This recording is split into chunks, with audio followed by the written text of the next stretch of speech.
Guys, it's a big day for us. Do you know what day it is? It's a Monday. It's a Monday? Yeah, it's a Monday. It's Monday. It's a Monday when we're recording this, yes. Which is the word. And I'm very Garfield. Mondays. I hate Mondays. Oh, no, you know what? We're spending a Monday together. I love this Monday. It's a nice Monday. That's true. It's a nice Monday. You guys look great. This forest is beautiful. Very nice. This campground you picked, you did not pick the best campsite, but we are legitimately camping on a campground. That's nice. Yeah, we're pretty deep inside Sproul State Forest in Westport, PA. Eric, do you know what day it is? Is it your birthday? Did we miss it? Happy birthday. Oh, my God. Happy birthday. Greg, I had no idea. In a way, it's my birthday because today we're celebrating the 1-year anniversary of Greg's Cryptid Corner. Oh, hey. Yeah, there's sirens and alarms and other things. I think after our 50th episode, I thought that was it. It didn't occur to me that 52 was a year. Yeah, that's why I was like, I don't really want to necessarily celebrate 50, but it is a big thing. Yeah, we got this coming up, and it is what I didn't bring cupcakes this time, and I'm very sorry. We haven't missed a week. That's crazy. Yeah, I never will, unless I die, which, well, that could happen. Yeah. I mean, yeah, we're materialists on this podcast. But yeah, so I'm very excited to celebrate 1 year with you guys and our listeners who are absolutely fantastic. And I couldn't think of a kind of crazy fun way to celebrate 1 year, but I did think it was time that we pulled out the big guns, right? We're gonna talk about a cryptid that's incredibly important to this show from pretty much day one, probably. Well, maybe day 3.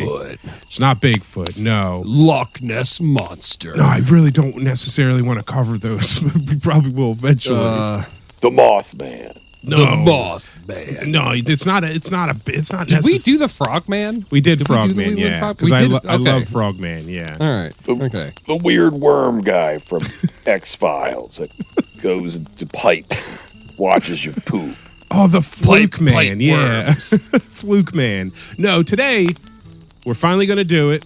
We're pulling the trigger, and we're going to talk about Squonk. Squonk! Yeah, baby. I know all about him. We can host this episode. Greg, you sit down.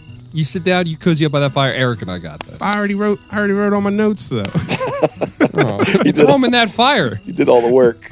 All the research. No, it's on my iPad out here in the woods. I don't want to burn my. It's fine. I'll do it. And you guys, we'll just talk about Squonk. But yeah, why don't we hop in and get skunked up? Let's do it. It's Greg's Cryptid Corner, where mysteries abound. Bigfoot, Mothman, monsters. Let's see what we found. Hey, and welcome to Greg's Cryptid Corner, a podcast about monsters for weirdos. I'm your host, Greg, and joined, as always, my 1-year anniversary guests. Eric, how you doing? I'm doing good. It's beautiful out. There's not a lot of bugs, and we're going to talk about Squonk. Squonking it! And 1-year anniversary guest number 2, Dan. Hey, it's so nice to be a guest on this podcast. And I know you said you didn't want me to do this on the recording, but I just want to say I know how to do a pretty mean Kermit the Frog. So I might just be Kermit the Frog. Now, you know what? You might enjoy it. Now, remember that I have to edit this, so I have to listen to this like 3 times before I'm done. So that's good enough. Squonk. He also just did it for like 20 minutes before we started recording. Yeah. So. The warm-up was me saying depraved things in the voice of Kermit the Frog. Yeah. That's Greg's Cryptid Corner After Dark, which we'll never release. But yeah, so thank you all for a wonderful 1 year of Greg's Cryptid Corner. It's crazy. It doesn't feel like we've been doing this for a year. I think because this show is fun and it doesn't feel like a lot of work to do. So, what does a 1-year-old? Eric, you have children. What does a 1-year-old do? I don't remember. I guess when do you start toddling? Are they toddling then? Are they toddling? That's what they do. Okay, so the podcast is toddling. I think. Yeah, it's trying to walk, but it falls down on its head a lot. That sounds like us. Yeah. That's about right. Yeah. But yeah, so no reason to not finally do Squonk on the 1-year anniversary. He's been a part of the show from almost the very beginning. We love him already. And if you don't know Squonk, where have you been? Have you been confused when we say him every episode? And why? What's wrong with you? He's everybody's favorite landlocked water cryptid. Is he really a water cryptid? I mean, yes, in a way. Yes. But, yeah. There's no other way to put it. Yeah, I guess that's I'm right. Pretty good description. But yeah, why don't we? Before we actually hop in, we've done. This is episode 52 now. We've done a bunch of Campfire Tales episodes. We've talked a lot about cryptids, and in episode 1, I kind of did a pulse check on you guys to see where you guys were kind of at with your beliefs in aliens and cryptids and ghosts and the paranormal. So I want to follow that up again, and kind of see if us talking about monsters has led you down the right path to believing in these things a little more. So why don't we start with you, Dan? Has your belief system in these creatures grown because of our discussions? No, I don't believe. Well, this is a hard thing I think I remember. Oh boy, I don't know how to talk. I've had a fever for the last 5 days, and today I'm just the first day that I feel normal. Yeah.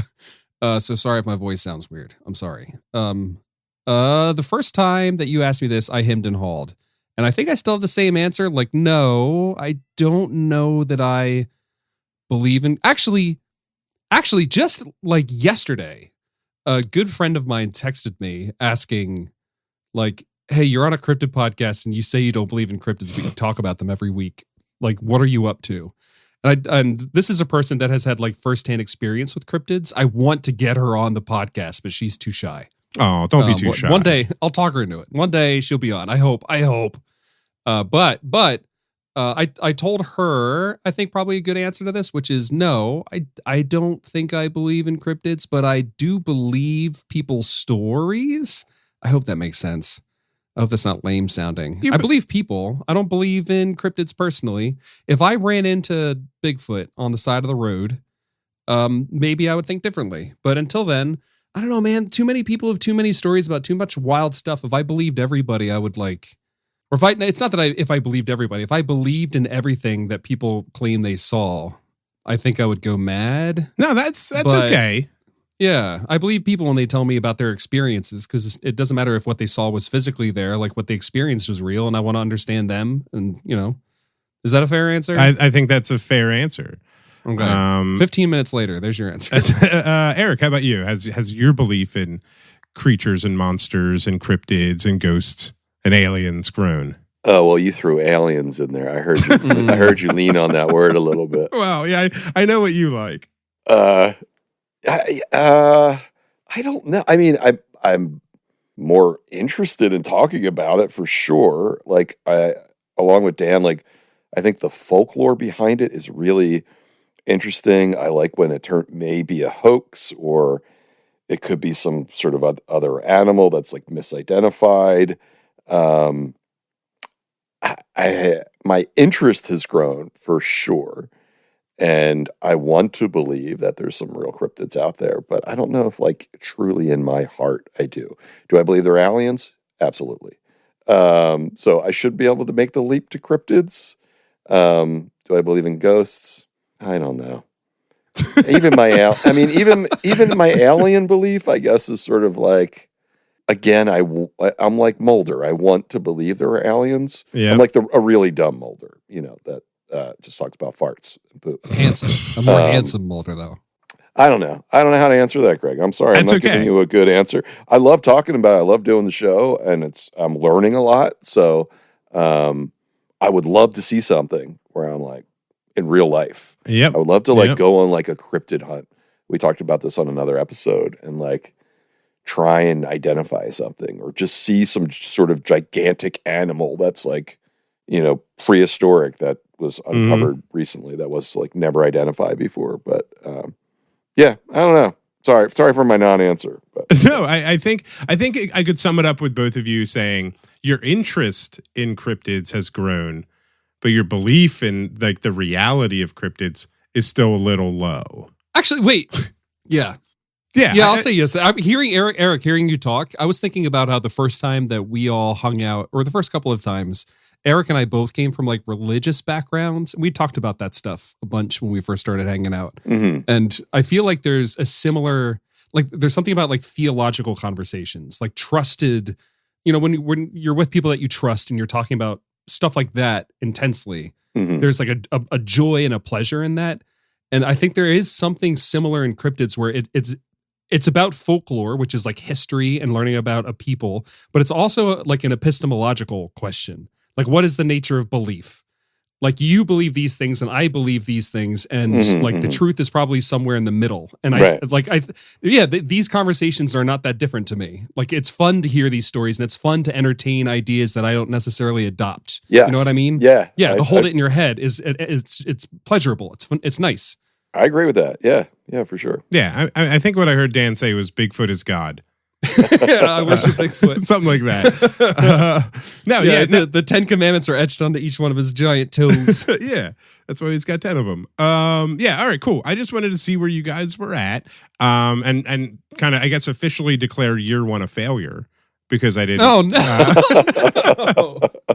But you know what? We're kicking off year two next week, so we'll see how it goes. Craig, can we ask you the same question? Yeah. I mean, I've always believed in cryptids. I don't think every one that we've talked about is real per se, but I think that there are unexplained, unknown, undiscovered creatures out there, and a lot of the. I mean, I agree with that.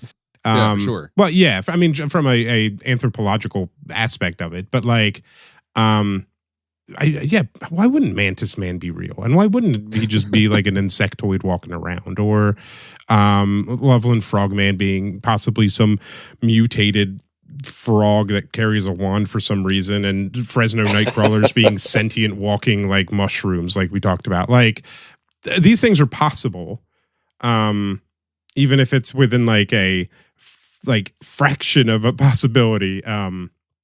And that it makes the world better when I believe in these things.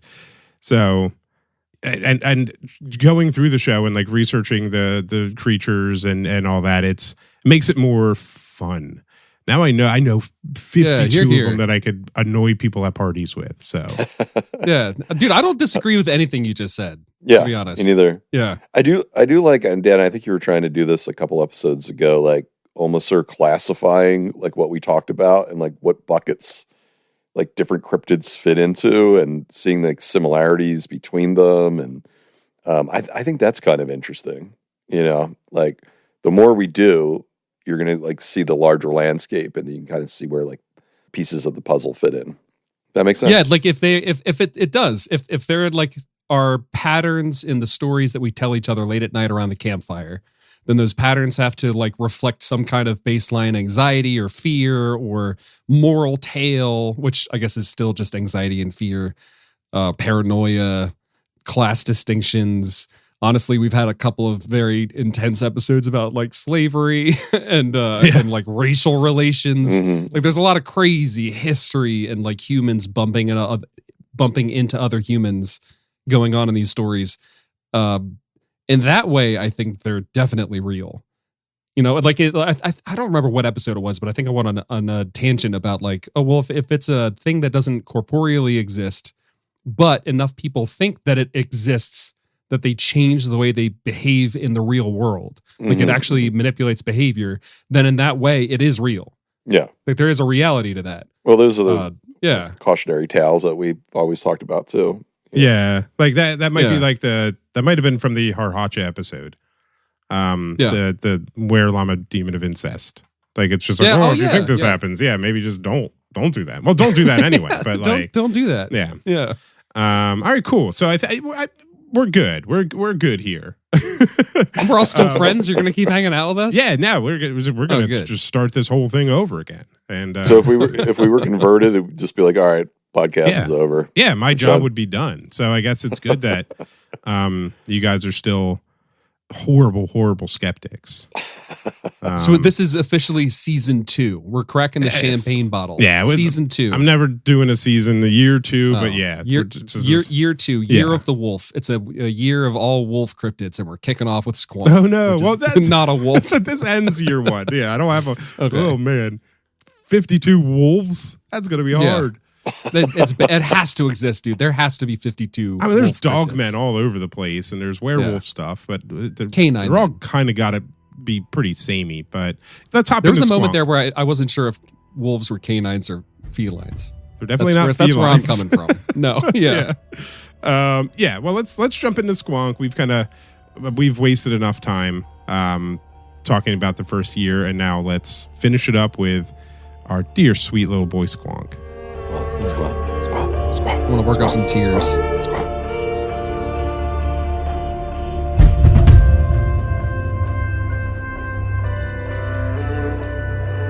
First described in William T. Cox's Fearsome Creatures of the Lumberwoods, with a few desert and mountain beasts. Yeah. What? That's a Fearsome Creatures critter? He is, yeah. Oh, man. I'm sorry. I didn't even let you finish your first sentence. That's okay. That's awesome. I didn't know. I love that book. That's awesome. All right, cool. Carry on. Squonk's scientific name is Lacrima corpus dissolvens. Lacrima meaning tear, corpus meaning body, and dissolvens meaning that which dissolves.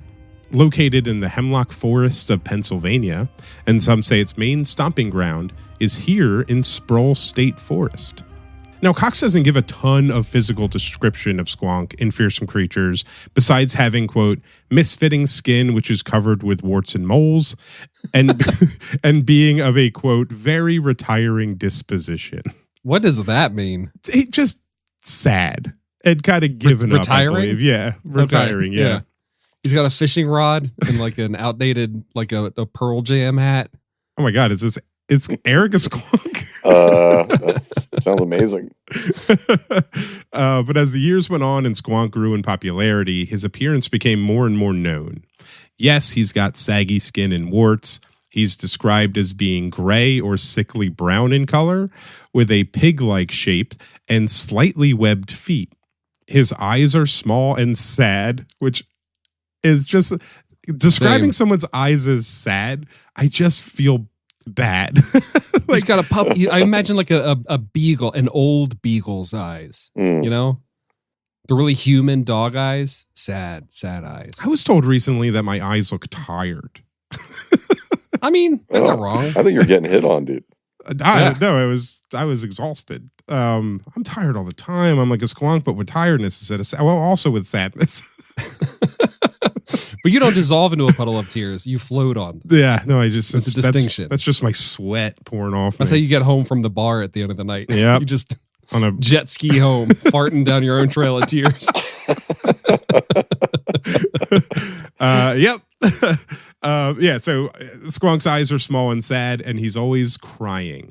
Now, because of his loose skin, he moves slowly and awkwardly, and he's essentially described as the ugliest creature on Earth, and his own appearance makes him miserable. Have you guys ever seen those ugly dog contests? Yeah. Yeah. I'm gonna say it. They're not ugly. They're adorable. Once you call something ugly, I'm gonna find it cute.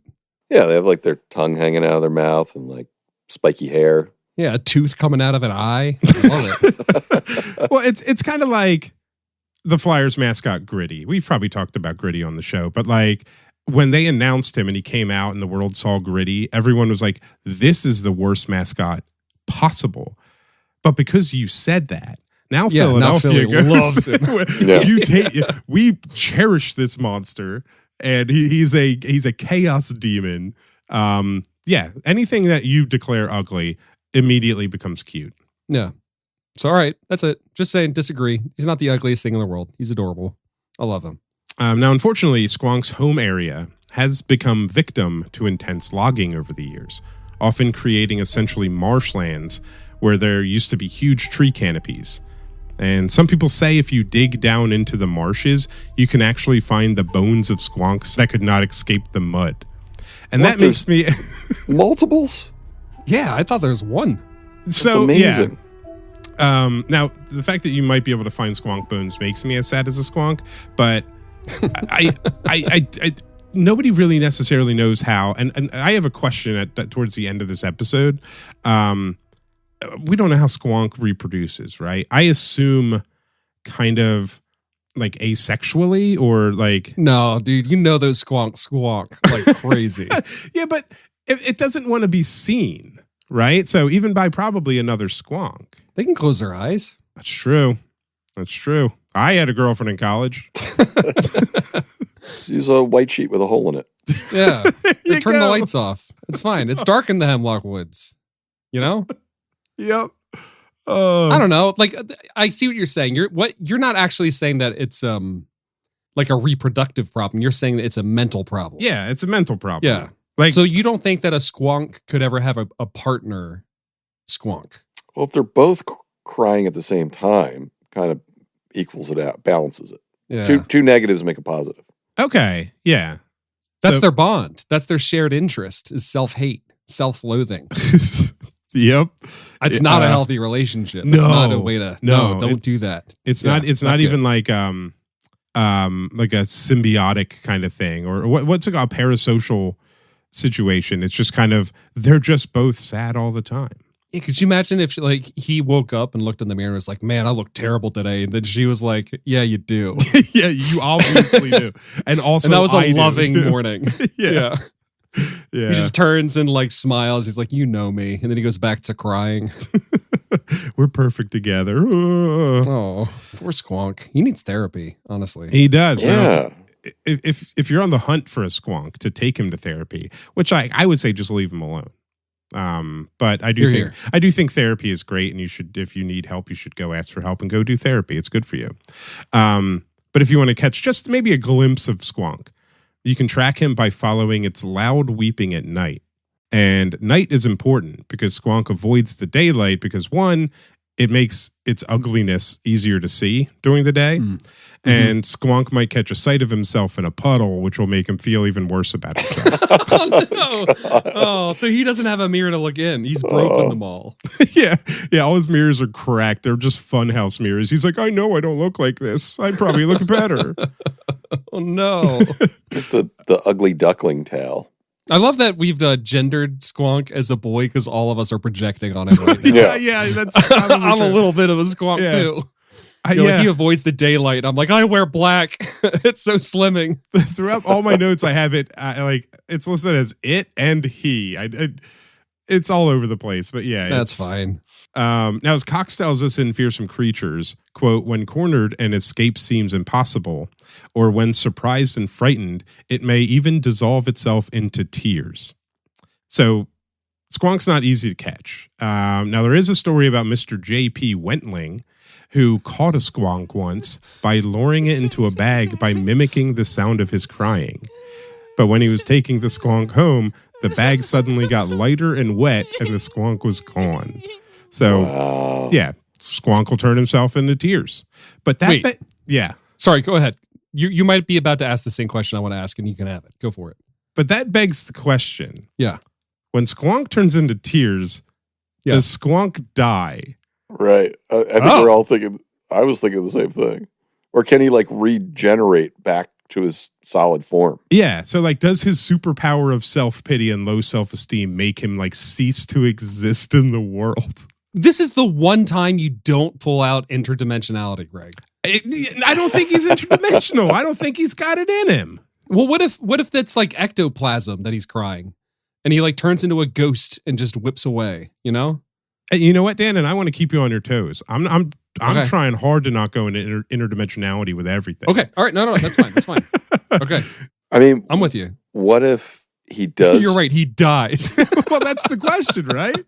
I mean, if he doesn't Sorry, die, that would add to the sadness. Like if he's immortal, right? He's just stuck in this loop and he's like, I melted in the ectoplasm, but I'm going to form back again.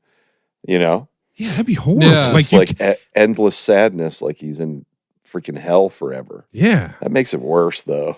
Maybe Squonk, like if reincarnation is true, maybe Squonk is like hell for like the worst people. They come back as a Squonk. Or for And the they're like prettiest ashamed people. of themselves. The prettiest people got to live a charmed life. And then when they die, they come back as Squonks and they'll never die again, but they'll be the ugliest thing. It's a punishment for vanity. There you go. That's it. And probably gluttony and probably all the 7 deadly sins. Probably. Yeah. If you do them all, you come back Squonk. Yeah. No, I was trying to figure out does Squonk die when he turns into tears? And no one has a definitive answer, obviously, because I mean, one, it's hard to even know that Squonk is real because you can never catch a Squonk and then go like, look, I caught a Squonk, because he's already going to be tears. He's already going to be gone. Mm. And there's been no reports of a Squonk puddle reforming into a Squonk. And that's kind of, and it goes on even further to the idea of like Star Trek, teleportation. When you are teleported somewhere, you know, your mass is taken apart at the molecules and sent somewhere else and put back together. Are you the same person that you were when you went into the tube? I don't think so. I think you die and then you're reborn with the like illusion of memories. I've thought about Star Trek teleportation way too much. So it's kind of the same thing with Squonk. If he turns into tears and if he reforms, is he the same Squonk? I don't know. I don't know either. I don't know. That's like what's the thing? Like our cells change every 10 years. We're like technically different people. Yeah, we're never technically the same person. Yeah. Yeah. So you're never, he's never the same Squonk. But like you're saying that he turns into water and he's gone. But what if the water's him? What if he just knows how to shift all of his atoms into, a water type Pokemon and he's now a puddle? And then the guy's like, oh man, I caught a puddle. And he pours it out in the backyard and drives away. And the puddle over the course, maybe it takes like 4 weeks for the puddle to harden into clay and then the clay to, clump back together. And I don't know, the god of Squonks breathes life into the clay mass and he becomes born. He takes a rib from a pig and puts it in the clay. Yeah. You know what I'm saying? Like it could be that the water is the Squonk and he does eventually come back out of it. What if you drink Squonk water? You're gonna be in a bathroom for a week, boy. Yeah. I'm more concerned about how it comes back out. Yeah. If he's reconstituting himself, he reforms. Yeah, Dan, I like your idea that he is the tears. He doesn't cry tears. He is the tears. And so could reconstitute back into a Squonk. It's better than like thinking that a jump scare can kill every Squonk. I mean, like what we see as loose skin could actually be like, have you ever seen those like caves on the shore where the stalagmites from the roof are actually caked salt? Well, those are like stalactites. They hold on tight. Oh, the mites on the ground. Mites might poke you in the butt. Yeah. Yeah. Thank you. You taught me that on Stabby Stabby. Yeah, the stalactites are like the salt condenses. What if the skin is actually like waves of salt? He cries himself into existence, and then when he wants to flee, he folds inside out and becomes water again. He might just be all water. Oops, all water. It's Squonk. Oh, oops, all water. I like that actually. I think this is new, like truly scientific squonking. So it's kind of interesting that you talk about like the scientific concept of like Squonk in that way. And there was I read in organic chemistry, there's like Squonk is referenced in like a compound that's stable in its wild form, but it can't be like isolated and held, so it kind of like disappears or something like that. It's called a chemical Squonk. What? And yeah. Oh, for real? Is it named after the cryptid? Yeah, it's named after the cryptid. And everybody else knows, like Genesis has a song called Squonk. Steely Dan references Squonk in one of the songs. I forget what song, but yeah. So like Squonk, that makes sense. Squonk has popped up now in pop culture and science. He's the most divorced dad of cryptids. I can't think of a more divorced dad cryptid. What's the minor league team that's temporarily changing their name? Yeah, so the Iron Pigs. Our local team, the Lehigh Valley Iron Pigs, local minor league team, is changing their names to the Lehigh Valley Squonk in June. So maybe we'll be there. Who knows? We will be. There. We will be. Come to the game. Look for us. We'll be the two white guys in the stadium. Keep an eye out. Yeah, it's Lehigh Valley and Lehigh Valley. I've already bought the shirt and the jersey. So did you? Nice. Yeah, it should be here soon. Yeah, I can't. You gonna wear them to the game? We can't wear both to the game. Oh, I'd lend you one, but it'll look like a dress on you. That's fine. I like looking pretty. I'll put like a wide like belt on it and wear like a wide brimmed hat. and some Uggs. I don't know how to make an outfit. Yeah, and Dan will tell everybody, I'm wearing his shirt. And I go, oh, stop stop making me feel fat, please. Oh, I'm gonna squonk. Yeah, Oh. so that's kind of, that was Squonk. I love him, and actually, like, I thought I knew a lot about Squonk, but then kind of reading up more about it, like the Hemlock Forest and kind of how he reaches around, and then this, like, the conceptual idea of Squonk ceasing to exist broke my heart, and so this was really fun, a way to spend 1 year going all about Squonk. So, Building up to Squonk. Yep. So we'll see what happens in year 2. Who knows? But yeah, so that was Squonk, and thank you for listening. You're welcome. How do we close this show? I don't remember. It's been a week. We have people left us comments. I want to hear from the people. Oh yeah, we do have a couple It's my comments. favorite part of every episode. We do have a couple comments on our last episode. One is it was on, what episode was that?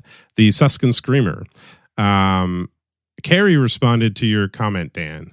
Uh-oh. That because I don't remember what I said. she was talking about me and Eric, and you were like, "Oh, I get left out," and she said, "That's right." She yeah. said, That. "Dan All right, heard inclusive comments only going forward. However, tell the boys. However, tell the boys to let you into their aggressive teasing. Love you guys all." Oh, thanks, Carrie. I love you too. And Andrew left a That's comment. nice. Said, came for an episode on a screaming creature, but it started with one of the wildest cryptids, a Wawa order. we're not ashamed. What would Squonk order at Wawa? What's the worst thing you could order at Wawa? You think he gets bad food? Dude, when I go through depressive episodes, I eat good. Oh, yeah? I get good food. Yeah, dude. Food, like, builds me up. I ate comfort food is a thing. I ate Captain Crunch chicken fingers today. That See? sounds pretty good. Yeah, They're point very made. good. Yeah. Did you make them yourself? No, I DoorDashed them. What do you think of? Well, where are they from? Are they from Wawa? No, they're from a local restaurant. I was going to say. Yeah. It's from one of those. That sounds like one of those ghost kitchen DoorDash restaurants. Nah, it's a real restaurant. It's around It's a the corner from me. garage. No, Okay. The mechanic put down his wrench and put his greasy hands in a box of cereal and made chicken fingers for Greg. I'm going to say he has a meatball sandwich. Do you think? Yeah, I'm going to say like He a looks big like a meatball bowl sandwich. of mac and cheese. Ooh. Oh. No, he'll make it gross. He'll order meatballs on mashed potatoes. That doesn't sound That gross. sounds pretty good. Wait, That sounds really? like what I get at IKEA. That sounds pretty good. No, but Yeah. so those are different because that's like gravy, right? This is like marinara sauce. In mashed potatoes? Wait, marinara sauce on meatballs is a thing, dude. That's what I'm That's saying. good. I'm saying marinara sauce on meatballs on mashed potatoes. They don't have That Swedish sounds meatballs. Okay, fine. Maybe I But just you're think saying it's weird. gravy on meatballs doesn't sound amazing? No, it is. I'm saying it is. You compared IKEA to Wawa. They have different kind of meatballs, different toppings on the meatballs. Well, that is true. Okay. Yeah. Yeah. Yes, you're right. I always find a one of those like wooden peg nails in my meatballs. It annoys me. Yeah, I don't know why I'm saying this. I haven't eaten at an IKEA since I was like 5. dude, I love it. I love IKEA. Yeah, I will go to IKEA. Really, I grew up and I was specifically like, I'm not going to eat at a furniture store anymore. Ugh. Dude, I'm an Swedish, adult now. Swedish meatballs are fantastic. yeah, man. Yeah. I'll make like Greg Swedish meatballs where it's frozen meatballs that I cook and then I just dump gravy on it, just Yeah. beef gravy. Why? And you're saying that it's gross to put that onto mashed potatoes? No, I'm saying it's perfect to put gravy and meatballs I'm on so mashed lost. potatoes. He's saying the marinara sauce. Yeah, Okay. marinara sauce doesn't go with mashed potatoes. I'm- It goes with Okay. Yeah. All yeah. right. It The goes with gravy would go spaghetti. better. yeah. Yeah. I'm sorry. I God, I thought personally that think I really mashed- squonked this all up. Yeah, we're all squonked. I got so angry. I'm sorry. I like how we just kept circling the same conversation. Yeah, that's how we're going to end this year. But yeah, so thank you for the comments, and we'll try to keep Dan inclusive in all comments. If you say anything to us, make sure you point I was Dan out making a joke. specifically. Yeah, everybody make fun of Dan. Carrie, I more. love you. It's fine. I was making a joke. But thanks for writing back. That's nice. We don't make fun of Dan that much because he's a real knucklehead in real life. Oh, I mean, I can't say you're wrong. Yeah, You know? that's okay though. We love you, and we love Eric, and we love our listeners. And if you love what we do, for $2 a month, you could join our That's 8 quarters. you could join eight quarters. You could join our Patreon. Guys, do you know how much it costs to get one of those tiny, like Halloween-sized bags of chips in a vending machine these days? Probably $2.50. Oh, that's even more. More than 8 quarters. That's crazy. But just saying, for less than a Halloween-sized bag of chips. You know what I mean? I don't know how else to put it. Fun. They're like fun size. Yeah. Yeah. But for less than that, you could get access to our Patreon, where we put up the episodes a day early. We have bonus content up there. Dan runs GCCNN, which is our news show, where we have a new surprise series coming out soon. We put up just a random episode of a show that we recorded back in the day just to see if it would be fun. So anything goes on the Patreon. It's not quite Greg's Cryptid Corner After Dark, but maybe eventually. It will be, I think.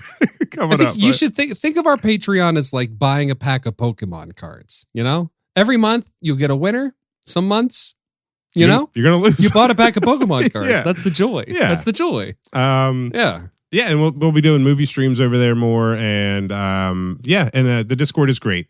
Everyone in there is fantastic. And for $5 a month, if you want to go a little bit more, you can become a member of our Your Squonk level patrons who get their name shouted out at the end of every episode. Can I say every time you say their name, I'm going to say what cryptid they are because it's our 1-year anniversary. Oh, good luck. Yep. Yeah. Here we go. All right.